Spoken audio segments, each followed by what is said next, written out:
శుక్లాంబరధరం విష్ణుం శశివర్ణం చతుర్భుజం ప్రసన్నవదనం ధ్యాయేత్ సర్వవిఘ్నోపశాంతయే. ఓం గం గణపతయే నమః. ఓం శ్రీ మాత్రే నమః. ఓం శ్రీ గురుభ్యో నమః. మా ఆది ఆశలు చూస్తున్నటువంటి మీ అందరికీ పేరు పేరున నా హృదయపూర్వక నమస్కారాలు. ఇప్పుడు మనం 19 జూలై అంటే 19th జూలై 2026 నుండి 25th జూలై ఈ వారం రోజులు 2026 వరకు ఎలా ఉండబోతుందో తెలుసుకుందాం. దానికంటే ముందు ఏంటంటే ప్లానెటరీ పొజిషన్ గురించి తెలుసుకుందాం. అంటే ఒక 2 minutes కదా, కొంచెం సేపు. వృషభ రాశిలో కుజుడు, అలాగే బుధుడు కూడా వక్రగతిలో ఉన్నాడండి మిథున రాశిలో. అలాగే కర్కాటకంలో రవితో కలిసిన గురుడు బ్రహ్మాండం అండి.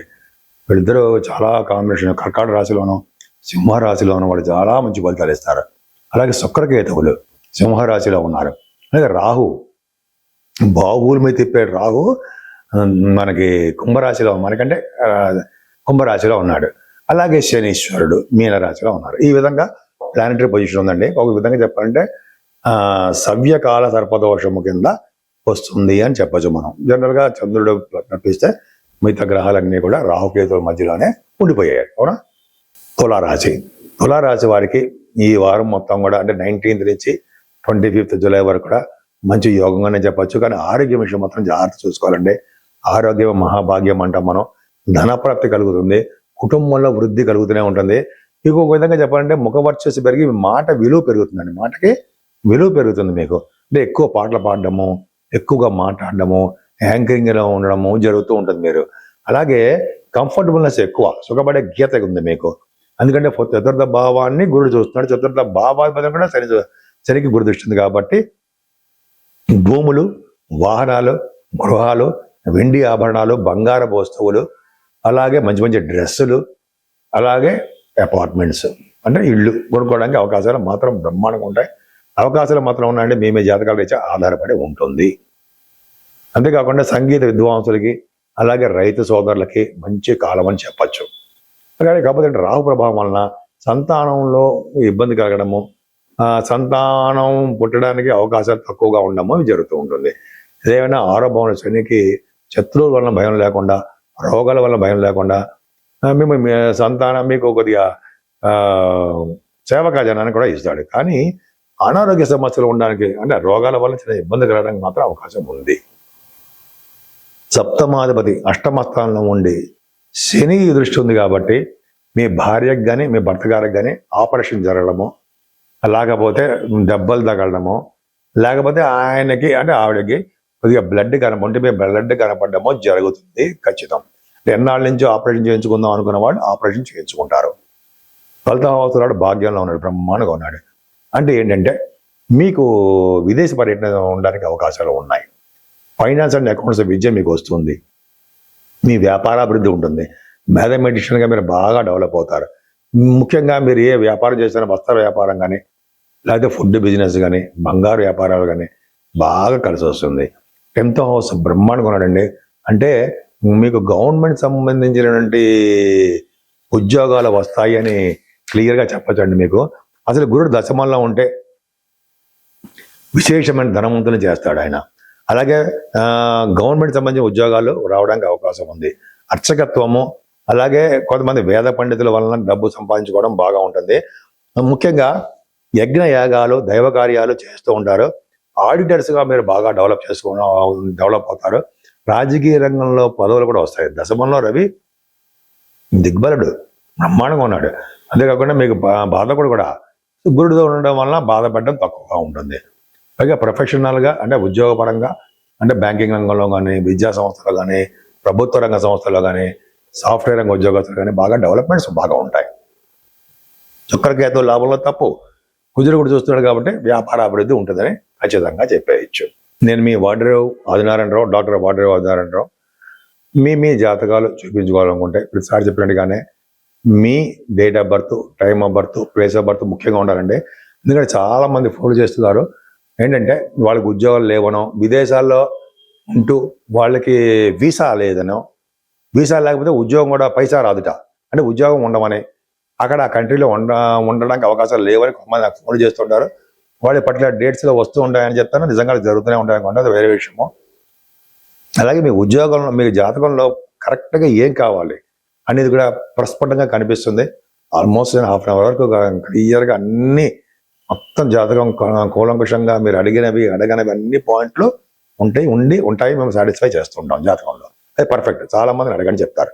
సరే, అది పక్క పెడితే మీకు వాస్తురీత్యా కూడా కొన్ని ప్రాబ్లమ్స్ సందేహాలు ఉంటాయి. అంటే నా పేరు ఇది పలానా, నేను ఏ దిక్కున నివసిస్తే అంటే ఉంటే ఆ ఇంట్లో కలిసి వస్తుంది అని మనం అనుకుంటాం కదండి. నేను కూడా అనుకుంటూ ఉంటాను, మనం ఏడు పడమర తూర్ప అనుకుంటూ ఉంటాం కదా. కాబట్టి మీకు ఆల్రెడీ మీకు తెలుసు. వాళ్ళు తెలుసుకోవాలనిపిస్తే మీరు ఫోన్ చేయండి. అంటే మీకు ఎటువంటి ఏ దిక్కులో ఉంటే మీకు బాగుంటుంది. అలాగే మీరు గృహప్రవేశాలు ఏ నెలలో చేస్తే బాగుంటుంది, పెళ్లి సంబంధాలు ఎప్పుడు పెట్టుకుంటే బాగుంటుంది, అలాగే శంకుస్థాపన ఎప్పుడు చేసుకుంటే బాగుంటుంది, ఇవన్నీ ఉంటాయి కదండి.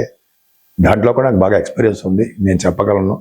ఒకవేళ మీకు వాళ్ళ అవకాశం చెప్పించుకోవాలనుకుంటే మీరు కింద నెంబర్ స్క్రోల్ అవుతుంది. స్క్రోల్ అని కింద కనిపిస్తుంది కదా, 7075389589 ఈ నెంబర్కి ఫోన్ చేస్తే నేను తప్పకుండా చెప్తాను. సరే, పక్కా పెడితే అసలు ముఖ్యంగా 12 రాసుల వారు ఆచరించదగ్గ పూజలు ఏమైనా ఉన్నాయా, అయితే మనం ఏమైనా పరిష్కార మార్గాలను సూచించగలమా అని చెప్పచ్చండి.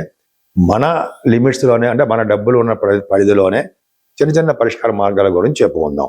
ముఖ్యంగా అన్ని రాసుల వారికి నెలంతా కూడా ఆషాఢ మాసంలో మంచి శుభకార్యాలు ఏమీ ఉండవు. కాబట్టి దేవతారాధన ఎక్కువ చేసుకోవాలి, దైవ చింతన ఎక్కువ ఉండాలి.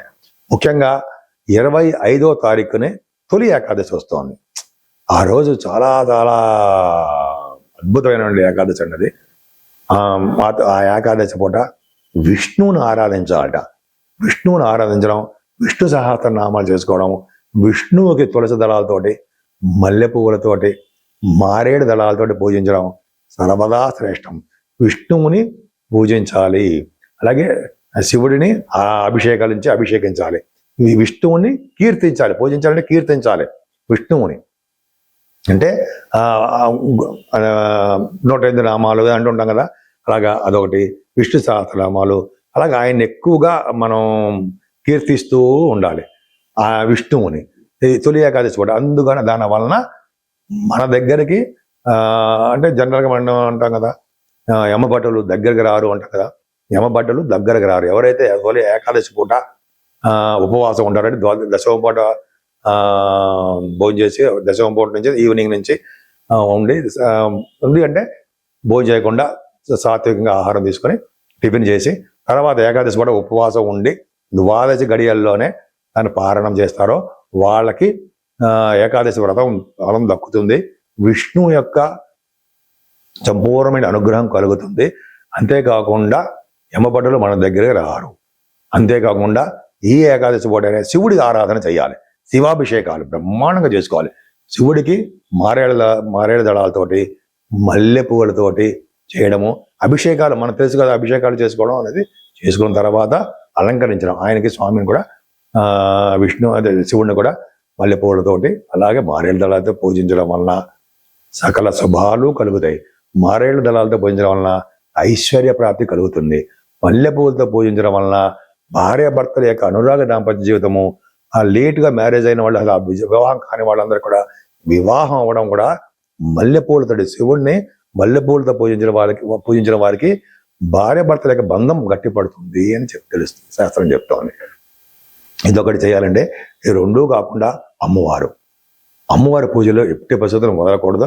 సాధ్యమైనంత వరకు అభిషేకాలు చేసుకుంటూ, అలాగే అమ్మవారి చండీ హోమాలు చేసుకుంటూ, కుంకుమ పూజలు చేసుకుంటూ ఉండడం వలన 12 రాశుల వాళ్ళకి నవగ్రహాల వల్ల 9 గ్రహాల వల్ల వచ్చే దోషాలు చాలా మందికి పరిహారమై అన్ని శుభాలు కలగడానికి అవకాశాలు ఎక్కువ ఉన్నాయి.